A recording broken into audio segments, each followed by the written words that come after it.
وطر کی نماز کس طرح پڑھی جائے؟ ہمارے ہاں نماز وطر 2 تشہد کے ساتھ پڑھا جاتا ہے۔ وطر کی نماز رسول اللہ صلی اللہ علیہ وسلم نے فرمایا جب تم وطر کی نماز پڑھو، 3 رکعت وطر پڑھنے ہیں تو مغرب کی مشابہت نہ کرو۔ مغرب کی مشابہت کیسے ہے؟ اس میں 2 تشہد ہیں، وطر کی نماز میں 1 تشہد ہے۔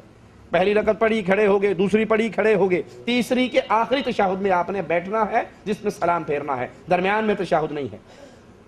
میٹھا میٹھا ہپ ہپ کوڑا کوڑا تھو تھو، جہاں حدیث سے رفع دین کرنا ثابت ہے، رکوع میں جاتے ہوئے، رکوع سے اٹھتے ہوئے، وہاں نہیں کریں گے، وہاں کہیں گے یہ منسوخ ہو گئی تھی، یہ گھوڑوں کی دمیں ہیں۔ سنا یا نہیں سنا؟ اور دنیا جہان کے گھوڑے خرید لو، زرداری کے گھوڑے بھی لے آؤ، کوئی گھوڑا دنیا میں ایسا نہیں ہے جو دم یوں مارتا ہو۔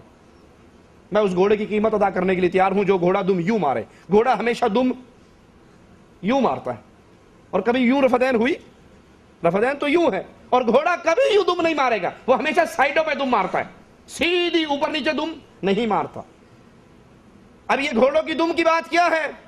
صحیح مسلم کے اندر حدیث موجود ہے، صحابی فرماتے ہیں جب ہم سلام پھیرتے تو ہم دائیں طرف السلام علیکم رحمۃ اللہ کہتے، اپنا ہاتھ بھی موڑتے، بائیں طرف السلام علیکم رحمۃ اللہ کہتے اور ہاتھ بھی ہلاتے۔ آپ نے فرمایا تمہیں کیا ہے؟ تم اپنے ہاتھوں کو ایسے ہلاتے ہو جیسے گھوڑوں کی دمیں ہیں، صرف ایک طرف منہ کر کے السلام علیکم ورحمۃ اللہ، السلام علیکم ورحمۃ اللہ یہ کہنا کافی ہے، نہ کیا کرو اس طرح۔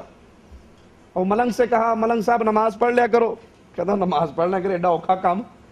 قرآن پاک میں ہے یا ایھا الذین آمنوا لا تقربوا الصلاۃ، ایمان والو نماز کے نیڑے بھی نہ جانا، اور قرآن میں ہے، جھوٹ بھی نہیں۔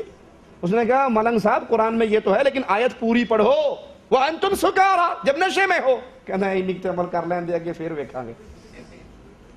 اب آپ نے یہ حدیث تو پکڑ لی کہ گھوڑوں کی طرح دمیں نہ ہلاؤ، ارے بھائی اس حدیث کو پورا تو پڑھو۔